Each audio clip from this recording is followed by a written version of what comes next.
This is happiness, to be everything at once. Be unblinded, be unlearned, be unbridled and unburned.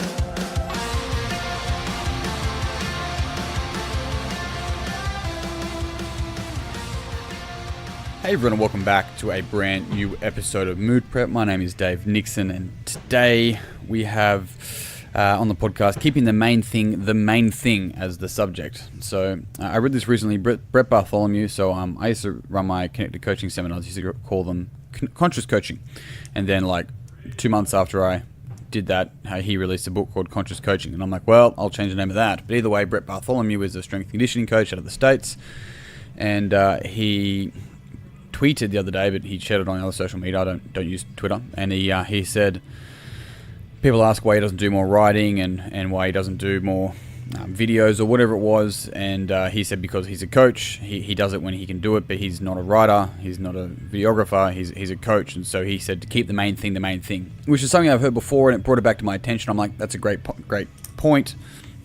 I think actually in the fitness industry, sometimes I watch people's Insta stories and they're putting like their clients on, Instagram. I'm not saying you shouldn't do this. It's just like, well, I don't know. I used to do it a little bit, and now I'm like, I kind of be there and coach. You shouldn't be Instagram storing something you should be coaching. Now, in a coaching session, there's plenty of things going on, so you can do that, obviously, but it's just something to consider that maybe you should be keeping the main thing. Not to say what's wrong or right, it's just something that I recognize within that as well. But it then begs the question. It's like, why did you post that? Did you post that for you? Did you post that for them?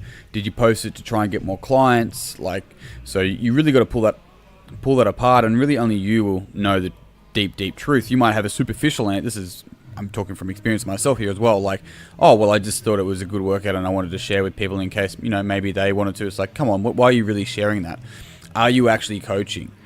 So it's like, it's the same. If someone's telling you that they're hustling, it's like, you shouldn't have to tell me that, man. You should just be doing it, right? You should be so busy fucking hustling that you don't have to tell people or post it on Instagram. Maybe be so busy hustling that you don't have to call it hustle. Like, fuck. Anyway, interesting stuff. But to keep the main thing, I think that's very crucial. And so it's something that I have to remind myself as well a lot of the time to go like, okay, well, am I just distracting myself to avoid something here? So, I don't do as much coaching on the floor. I still coach on the floor. I'm still at the gym every single day, and I'll continue to do that until my life changes, I suppose. But I enjoy coaching. I enjoy being here. I enjoy having that input. And at the end of the day, I am a coach, and I do have a business that I run, even though I do mentoring for other people or with other people. And I have a coach that I pay money to. Like, it's the same process, but you got to be able to keep for you the main thing. And so this is where often we got to pay attention to when we get distracted.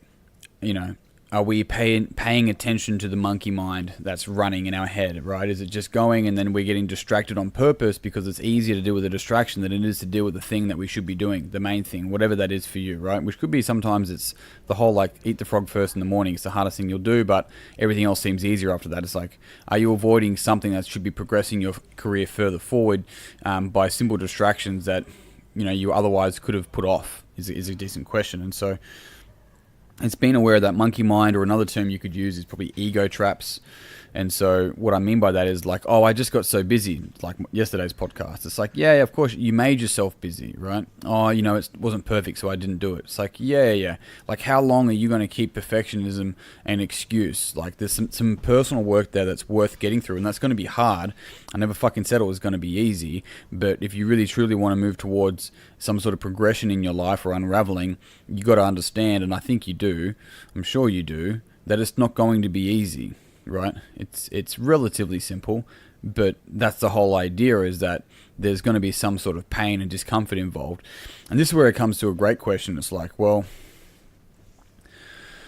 if you continue to distract yourself away from the things that are important to you in order to try and distract yourself and find reasons not to progress towards the thing that you want to do, this is a question you could ask. Are you living intentionally or are you living attentionally, right? And then it's like, oh, but it's really important to me. It's like, well, if it was important, you would live intentionally. You would do the thing that may be mundane today that'll progress you further down the track later on. You would do that thing, but you're living attentionally, so therefore it's not important to you. And as soon as we can admit that and be honest with ourselves, even though we might want the other thing, but admit that we are not prioritizing it, because at this stage in our development, whatever that be for you, for me, for the next person, it's like, I am living attentionally rather than intentionally. And once we can actually see that for what it is, we can start to make the powerful decisions to be able to move towards the things that we genuinely want to do. And this is why it goes back to, like, what is your main thing? What is your main thing in the activities that you have to do today? But what is the main thing for your projection of your life? And are those two things aligned? Does your action match your ambition? And that's a really important question, because if your ambition is somewhere and your action is just not matching it, right? If you're not executing on what it is that you need to be executing on, then get a fucking coach. I mean that genuinely. Like, there's nothing wrong with that. We all have coaches. That you know, it's something that I really recommend, and I say that because I have a coach in different areas of my life as well. Like, because these people know more than me in areas that I wish to develop in. It's like, shouldn't I be reading their stuff? Shouldn't I be listening to their stuff? Shouldn't I be paying them for their advice? Shouldn't I be paying them for their time? Shouldn't I be buying them a bottle of whiskey when they do something and I say thank you? Shouldn't I be doing that? Isn't that normal? And if I can normalize that, then I've figured out that I progress when I do that. And so that's one of the most powerful things. And I think the last thing I want, for some reason I feel like this is interlinked, is that as you progress and develop and learn, moving towards the thing that's important to you, learn how to teach it, right? Because to teach is to learn twice. And when we start teaching, we actually start to learn different ways to communicate it. We start to learn how different people interact with it. We start to learn when different people are actually interested in it, when they're not interested in it.